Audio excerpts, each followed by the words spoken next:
Пайгамбар саллаллаху алейхи ва саллям үй бүлөсүнө насаат буйруп турат эле. Алла Таала Исмаил пайгамбарды мактап, анткени ал үй бүлөсүнө намазга буйруп турат эле, ошон үчүн мактаган.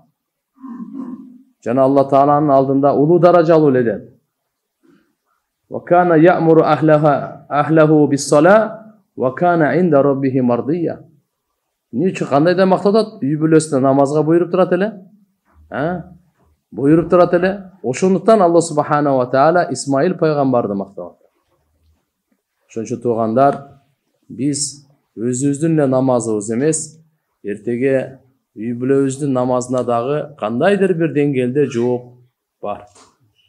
Я айюхалладина аману ку анфусакум ва ахликум нара. Эй имандуулар, силер өзүңөрдү жана үй бүлө бала чакаңарды дозоктун отунан куткаргыла. Дозоктун отунан куткаргыла. Өзүбүзгө да буйрук берип атат. Ку анфусакум.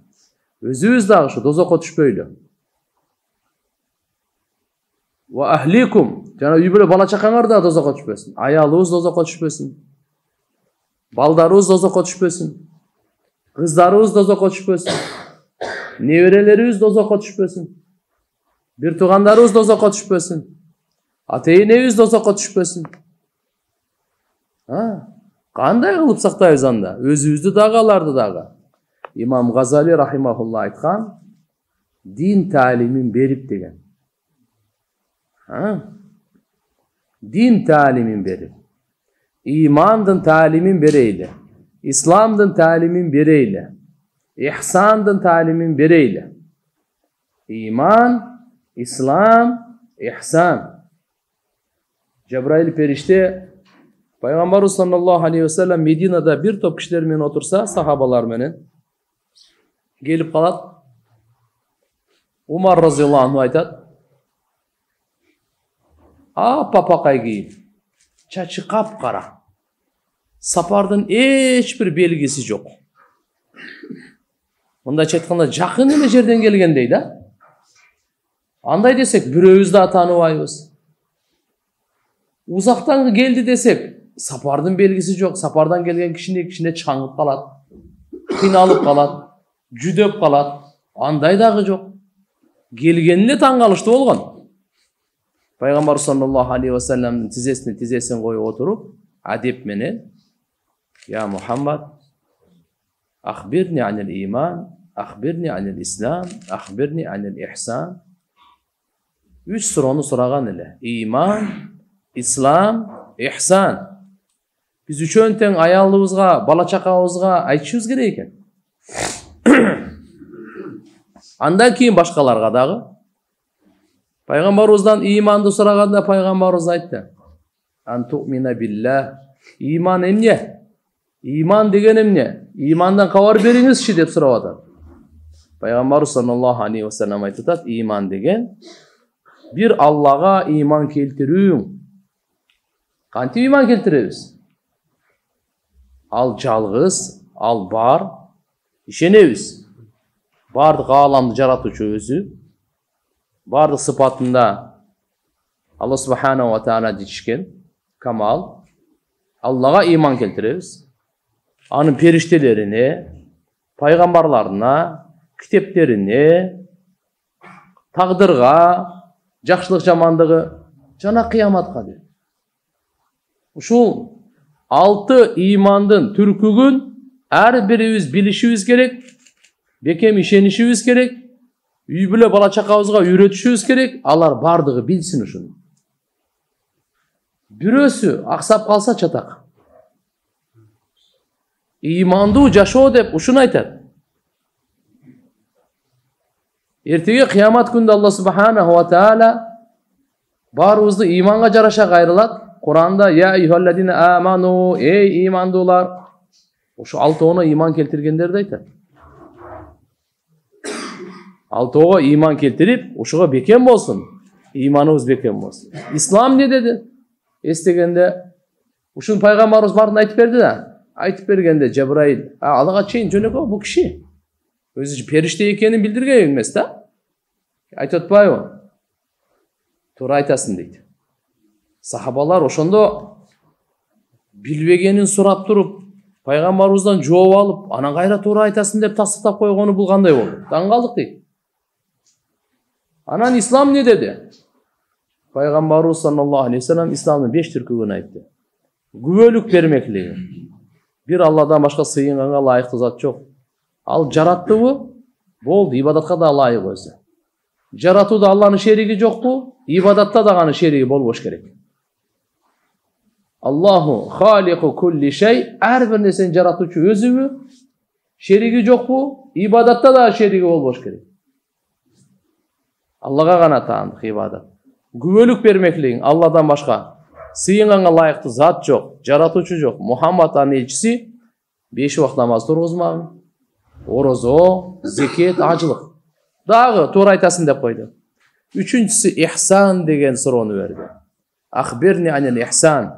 Ихсан деген эмне? Биз көбүнчө ыйманды угуп жүрөбүз, исламды угуп жүрөбүз ушундай сөздөрдү. Ихсан деген эмне деп суроо берди. Пайгамбар саллаллаху алейхи ва саллям жооп берди. Ан та'будаллаха кааннака тара. Мына ихсан. Алланы көрүп тургандай ибадат кылуу. Алланы көрүп тургандай ибадат кылуу, ушул ихсан болот. Фа иллам такун тараху фа иннаху ярак. Эгерде сен андай кыла албасаң, Алланы көрүп тургандай ибадат кыла албасаң, анда Алла мени көрүп турат. Алла мени көрүп турат деп ибадат кыл. Эң жогорку ихсандын даражасы Алланы көрүп тургандай ибадат кылуу. Эң төмөнкү ихсандын даражасы Алла мени көрүп турат деген. Алла мени көрүп турат. Орозо кармасак дагы, зекетибизди кайрымдуулук кылсак дагы, Куран окусак дагы, дуа кылсак дагы, зикир кылсак дагы, намаз окусак дагы, Алла мени көрүп турат. Ушул сезимди кайра алып келе берейли. Кайра топтой берейли. Кайра кайталап бири-бирибизге эстетип, кайра бул жөнөкөй нерсе эмес. Ушул келе турган болсо, анда ихсан сыпаты бизге келет да. Инналлаха юхиббул мухсинин. Ихсан сыпаты бар адамдарды Алла Таала өтө жакшы көрөт. Аларга башкача мамиле кылат. Алланын жардамы, колдоосу бирге. Эми ушуну биз үй бүлө бала чакага айта барайын.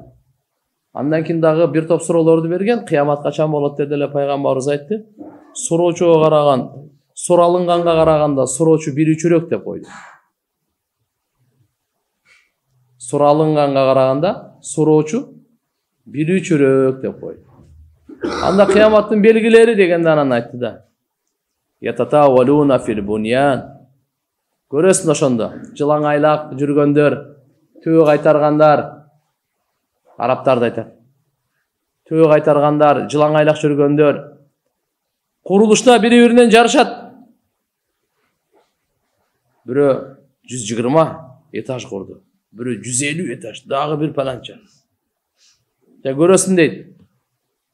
Күн өзүнүн тарбиялай турган апасын, өзү төрөйт, өзүн тарбиялай турган апасын. Мен саганда кыздар энелерин тарбия кыла турган, энелерин башкара турган, энелерин жумшай турган, энелеринен кызмат кылдырта турган.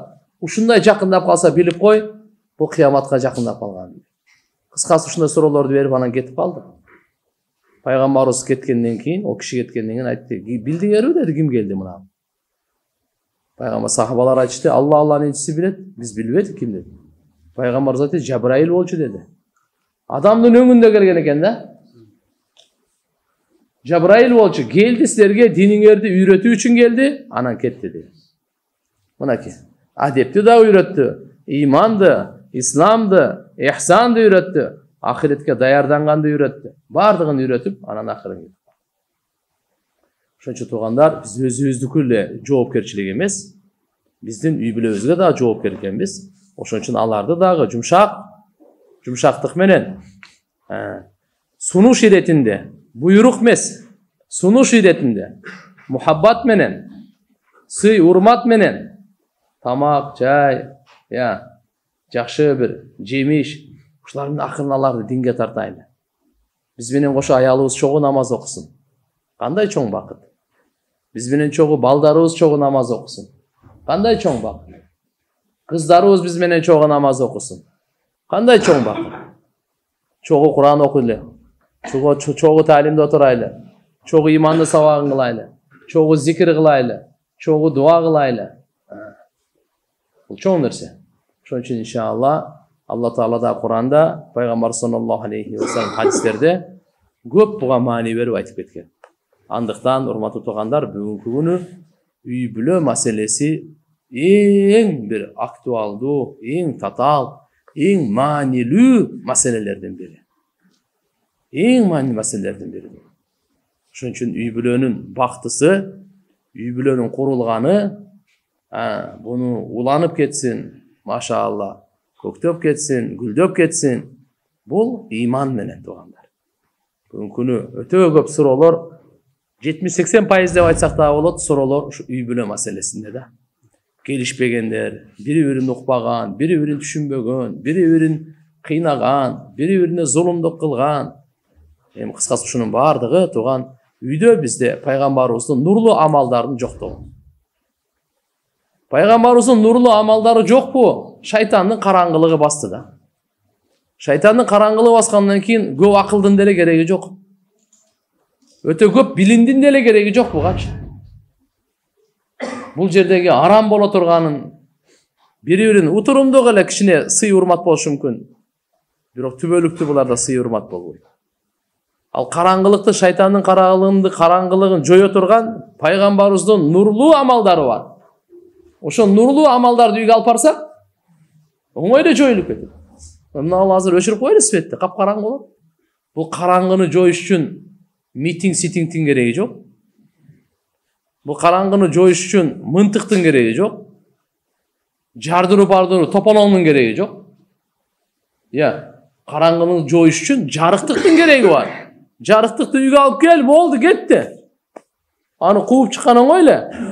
Шайтандыкты, жылаңачтыкты, уятсыздыкты, имансыздыкты, надандыкты, караңгылыкты, адашууну, бактысыздыкты кууп чыга турган жол оңой эле. Ал кайсы? Пайгамбарыбыздын нурлуу амалын үйгө алып барайлы. Ошого аракет кылайлы. Сахабалар пайгамбарыбыздын нурлуу амалдарын өздөрүнө алып келип, өздөрүн нурлашты. Үй бүлөсүнө алып барып, үй бүлөсүн нурлашты. Бүткүл ааламга чыгып, ааламды нурлап коюшту. Ааламды нурлап коюшту. Мынакей Хайбар деген жер бар Саудияда. Пайгамбар саллаллаху алейхи ва саллям жөөттөрдүн чыккынчылыгынан, убада буза бергендигинен аларды кууп бар. Мединадан кеткеле жоголгула деп кууп чыгарганда Хайбар деген жерге барып отурупташып, ал жерде эгин зарлар, эгин талалар, курма, жана башка нерселерди эгип, ошол жака турмуш кылып калган, курушуп калган. Кийин алар ал жерде да жөн отурбай, Меккедеги мушриктерге, Мединадагы мунафыктарга жардам берип, мусулмандарга каршы дайыма ушу козголуп иштете бергенден, анан ал жерге барып туруп, пайгамбар саллаллаху алейхи ва саллям жөөттөр менен кармашып согушуп, кыскасы ошол жерде алардан кууп чыга турган болуп калганда, жөөттөр жалдырап, "Я Расулалла, болду, бизди жеңдиңиз, бизди кууп чыгарбаңыз. Ушул жерде эгин зарларды берсеңиз, бактарды берсеңиз, биз иш кылайлы. Тапканыбыздын жарымы силердики болсун, жарымы биздики болсун." Пайгамбар саллаллаху алейхи ва саллям макул деп боору керди.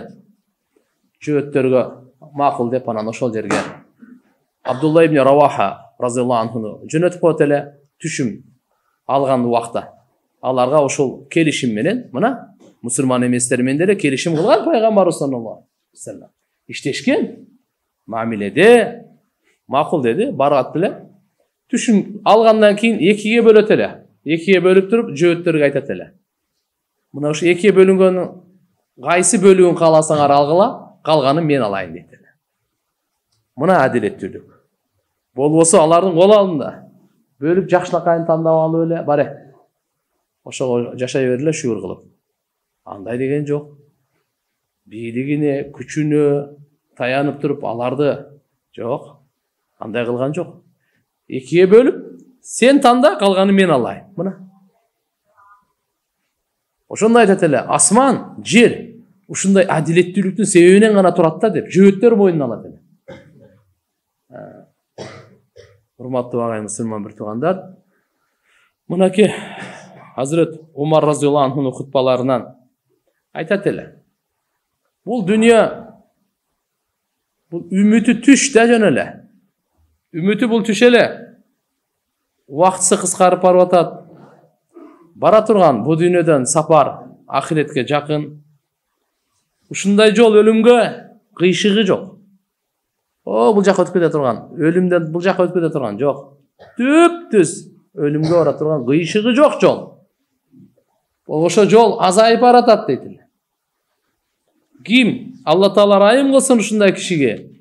Ким өзүнүн ахиретин ойлонсо, өзүнө жакшылык каалап насаат айтса, Алла Тааланы муракаба, ушу мен Алланын көзөмөлүндөмүн деп эсептесе, жана күнөөнү таштаса, мына ошол адамга Алла райым кылсын деп Умар разыяллаху анху дуа берет эле. Ушундай адамга Алла Таалам райымын көрсөтсүн, райымына бөлөсүн деп дуа берет эле. Күнөөнү таштаган, ахиретке даярданган, дайыма Алла Таала мени көзөмөлдөп турат деп жашаган, өзүнө насаат кылып, өзүнө жакшылык каалап, дайыма ахиретин ойлонгондорго мындай дуа берет эле. Умар разыяллаху бир жолу хутбасында айтып калды.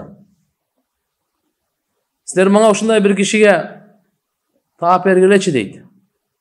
Аны мен өзүмдүн бир маанилүү ишиме жоопкер кылып дайындайын дейт. Сахабалар айтышты, факале кайфа туриду. Кандай адамды каалайсыз өзү? Кандай сыпатта болуш керек деп. Hazret Umar айтты: "Ида кана фил ком ва лейса амирухум, кана кааннаху амирахум. Ва ида кана амирахум, кана кааннаху раджулун минхум." Bir коом элдин жетекчиси болбосо, ал ушундай киши болсун дейт, ошолордун баардыгына жетекчи боло тургандай. Эгерде bir коомдун жетекчиси болсо, өзү жетекчиси болсо, анда жетекчи катары эмес, ошолордун арасында жөн эле бир киши, жөнөкөй эле киши катарында ушундай адам мага керек деди. Түшүнүңүздөрбү?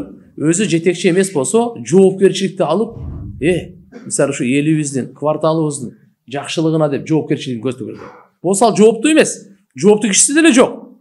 Бирок мына жоопкерчилик менен жашаган. Экинчиси, өзү эгерде дайындалган, жоопкер болуп калган, ошондо дагы деп баарын башкарып эле батыша болуп албай, адам жөнөкөй адамдардын катарында ушундай адамды мага таап келине деди. Мен бир маанилүү ишке жооптуу кылайын деп. Hazret Umar разыяллаху анху бул каптарды мойнуна көтөрөт эле, белине көтөрөт эле. Уун, буудайлардычы каяка алып барат эле дебейсизби? Жесирлерге, жетимдерге.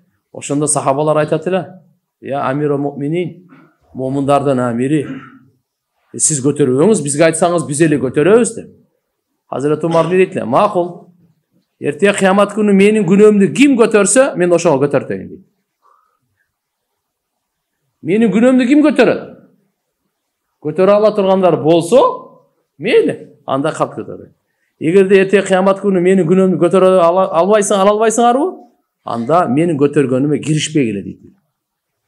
Мен өзүм көтөрөм деп, амир болуп, көтөрүп алып, жесирлердин үйүнө барып, бөлүп берип, жетимдердин үйүнө барып, кабар алып бөлүп берет.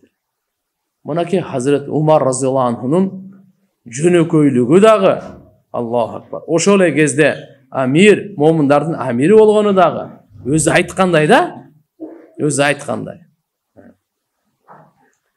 Бир жолу Ади ибн Хатим радыяллаху анху, бул да сахаба. Бул келди дагы Hazret Umar разыяллаху анху салам берди. Hazret Umar бир иш менен алек экен. Саламын укпай калды да. Анан Ади ибн Хатим айтат атпайбы? "Я амиру муъминин, ана Ади ибн Хатим." Мен, биз деле айтабыз ошондой деп. "Мен Ади ибн Хатиммин" деп. "Я амиру муъминин." Hazret Umar разыяллаху анху айтты: "Ай, сен өзүңү мага тааныштыра турган болуп атасыңбы?" деп. Не dedi? Sen bayağı kişi misin mi dedi? Entellezi akbalta id adbaru ve vafayta id gadaru ve arafta id ankaru ve akrarta id nafaru ve aslamta id kafaru. Fakal Adi hasbi hasbi ya amiral mu'minin. Hazreti Umar radıyallahu anh ayette bundaydı. Sen bayağı Adamlar kaçkanda bekem turgan senbi? Adamlar çakımçılık kılganda sen толық уадан атқарып, чықынчылық кылбаган senbi? Adamlar четке какканда sen иман келтирген senbi? Качан алар качканда бекем турган senbi? Деп айта берди да. Анан уянып кетти. Болды Амир Моминин. Кечирип коесың. Sen не деп ойлоп атасың? Мен сени тааныбай калдым. Жок, алек болуп эле салам бербей калдым. Атак мен сени өтө жакшы тааныйм. Sen машалла көптөгөн сыпатка ээ. Ушундай бир, алхамдулилля, өзгөчөлүк деп барсың эмесинде. Саид ибн Мусайяб радıyallahu anhu, Amir-i Mu'minin Hazret Umar ibn Khattab radıyallahu anhu'dan aytат. Kana yaqul, Umar radıyallahu anhu aytganda, innan nas la zalu mustaqimin mastaqamat lahum a'immatuhum wa hudatuhum. Adamlar түз болуп берет, жөнөкөйүн. Качанга чейин алардын жетекчилери түз болсо. Жалпы элдин түз болуусу жетекчилерин түз болуусуна карап боло берет. Алар жетекчилери эле түз болсо дейт, жалпы эл түз боло берет.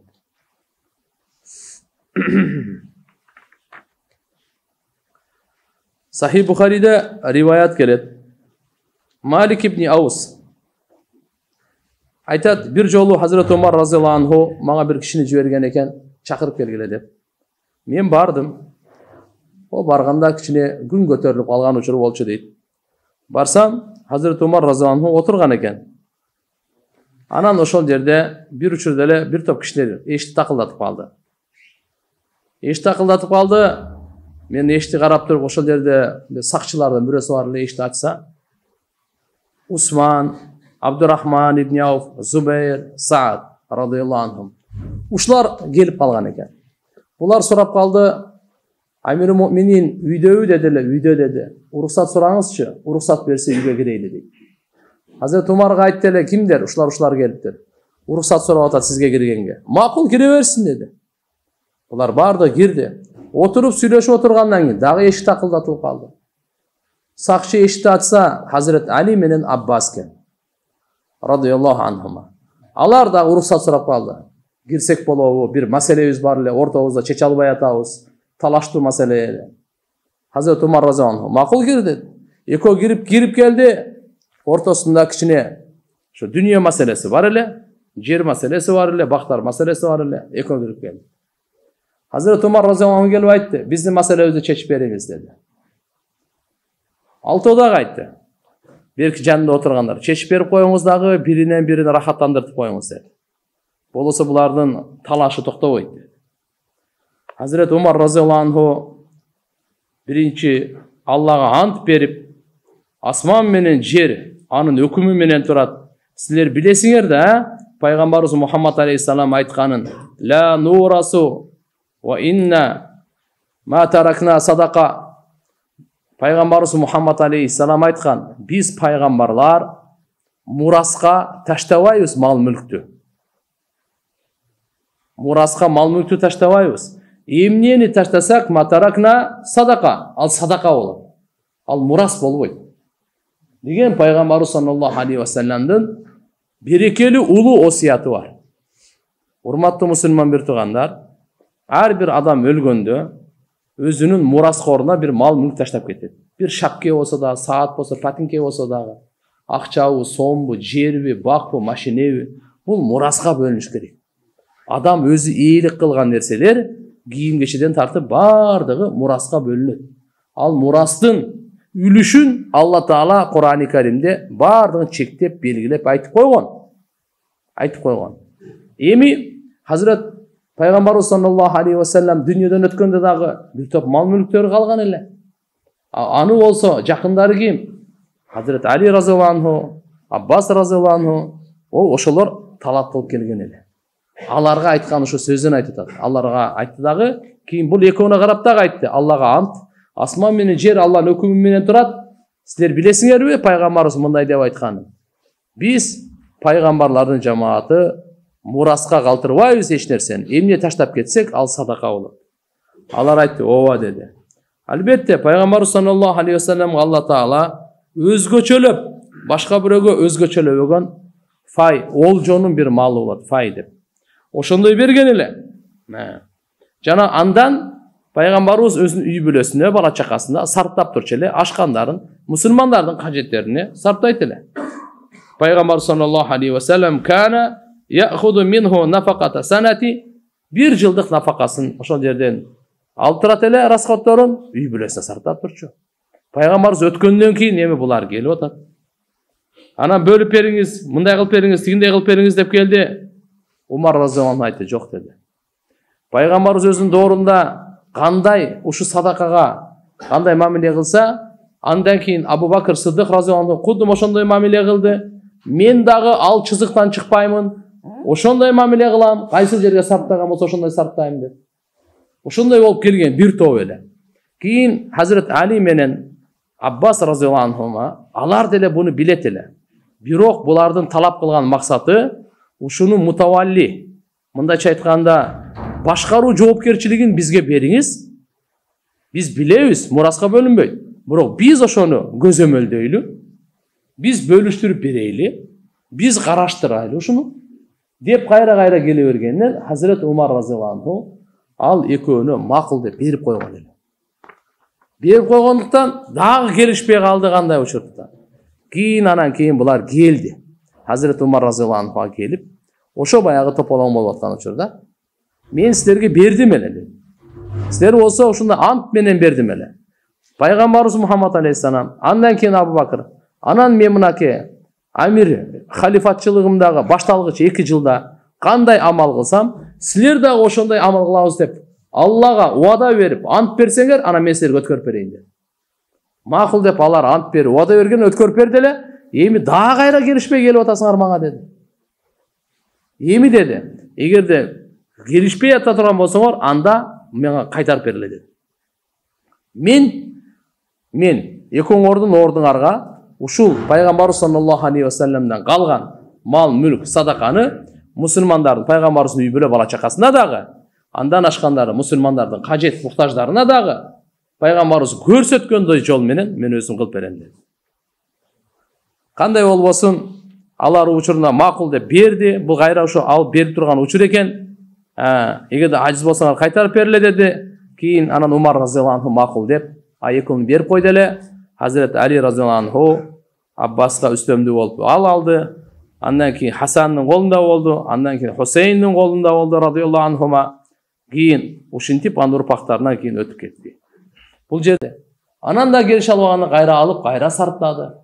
Бул урматтуу туугандар, Хазрат Умар разияллаху анхунун бул улуу иши, адилеттүүлүк чечими алардын көз алдында дагы болгон. Кийин анан кийин булар дагы эми туура эмес ойлоп калбасын мен деп өткөрүп да берген. Мен мейли башкаруучу болсо өзүңөр карап туруп башкарып көзөмөлдөгүлө, бирок ант менен туура иштеткиле деп да. Хазрат Умар разияллаху анху айтат: Алла Тааланын аяттарынан мен оюма лайыктуу болгонун вафакту робби фи салас, үчөөндө мен Робума Алла Таалага дал келди оюм.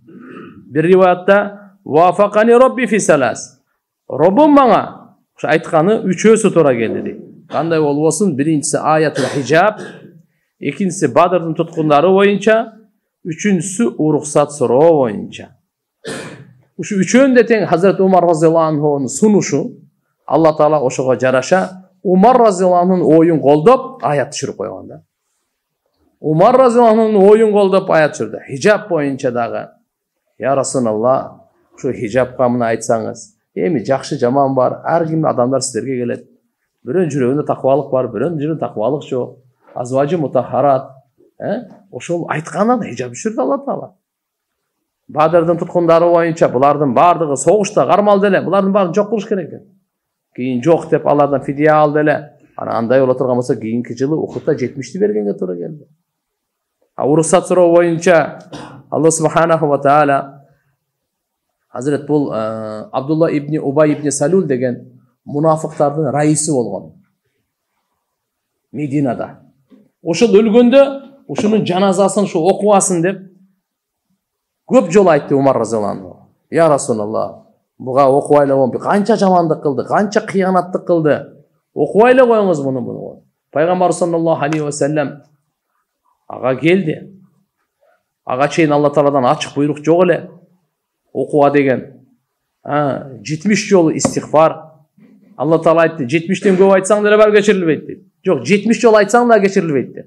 Пайгамбарыбыз айтты, эгерде 70тен көбүрөөк айтканда кечирилгенде мен айтат элем дейт, караңыз. Ошондон кийин Алла Таала айтты: "Вала тусалли аля ахад минхум мата абадан". Эй Мухаммад, бул мунафыктардан ким өлө турган болсо, бирөөнүн дагы жаназасын окубагын, "Вала тaqum ala qabri", кабырына дагы эч качан турбагын депчи. Ушу дагы кимге? Хазрет Умар разияллаху анхунун ою, сунушу эле. Эми туугандар, бир мына канча күндөн бери алхамдулилла Хазрет Умар разияллаху анхунун туулгандан тартып, дүйнөдөн өткөнгө чейин кандай кызмат кылганы, кандай сыпаттарга ээ, мусулмандарга канчалык, исламга канчалык кызмат кылгандыгын айттык. Бүгүн бир жыйынтыкта айта турган болсок, өзгөчөсү Алла Таала Хазрет Умардын тилинен жүрөгүндө акыйкатты жүргүзүп койгон эле. Пайгамбарыбыз өзү күбөлүк берип айтып атат, кайсы коктуда, кайсы жолдо Хазрет Умар жүрсө, ал жолдо шайтан жүрбөйт, жүрө албайт дагы. Хазрет Умар аль-Фарух дейт эле, акыйкат менен, чындык менен жалганды ажырата турган сыпатты Алла Таала берип койгон эле. Хазрет Ибн Масуд разияллаху анху айтты, исламды кабыл алгандан бери биз авирде иззатта болдук дейт. Хазрет Умар исламды кабыл алган. Жабраил периште, Жабраил алейхиссалам айтты: "Лиябкил ислам аля маути Умар". Умардын дүйнөдөн өткөнүнө эми ислам ыйласын деди. Дүйнөдөн өткөндөчү. Исламды кабыл алганда асмандагылар майрамдап атат деди. Периштелери кубанып атат дейт. Хазрет Умар разияллаху анхунун исламына.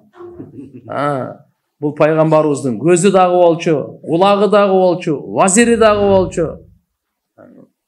Пайгамбар саллаллаху алейхи ва саллям мурунку пайгамбарлардан, мурунку үммөттөрдөн ушундай акылдуу, паам-парасаттуу, илхам келип турган адамдардын бири ушу Умар болчу дейт. Умар.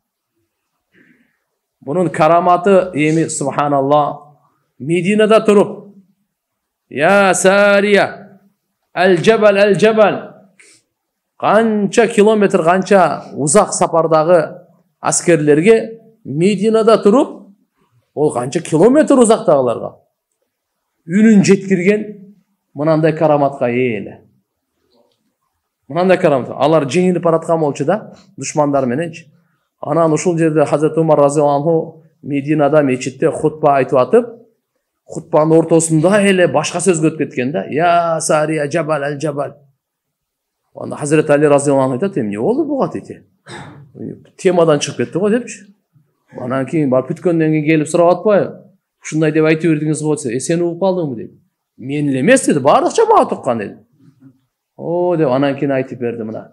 Алла субханаху ва таала бул жерде Hazreti Umar razıyallahu anhu'ga açıp koydu deydi de İslam askerleri tiyakta soğuş atkan pardana açıp koydu. Mınanday görüp duruyor aytdı da toğunun bulacağına kaçıklar. Toğucaka al. El cebel el cebel. Toğucaka algıla deyip. Umar razıyallahu anhu'nun sözün oşol bir aydan keyin gelgenden keyin alar aytып атат. Uqtuk da oşakta deydi. Oşol ditan uğup kalıp Anan biz toğa karayı artta alganda keyin anakin düşmanlardan anakin jеңилdik. Allah'da Umar razıyallahu anh uşul jerde turup bir ile uçurda. Sahabalarga da hutba aytып атат. Namazda dagı, tiyaktagı musulmanlardın da oy pikiri. Munda bir uçurda mınança işlerдің бардығын akılına, parasatına kamtıp algan bu kim bu? Kanday çoğun karamat. Uşunun sözüne Allah Taala tiyaktaga jеңиш berdi. Жолдомосуна карап туруп жеңиш берди. Кудум ошондо аскерлер аткарды эле, Алла Таалам чын кылып чыгарды да жеңиш берди. Алар bir aydan кийин кайтып келгенден кийин бардык алабаларды айтып берип атат.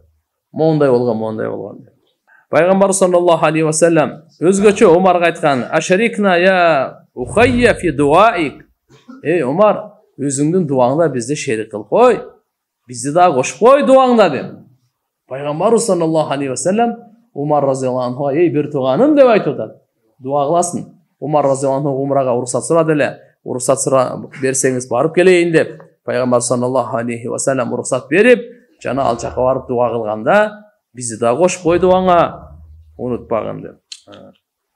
Beyiştin çırağıdedi. Cebrail aleyhisselam istabşara ahlus sema bi islami Umar.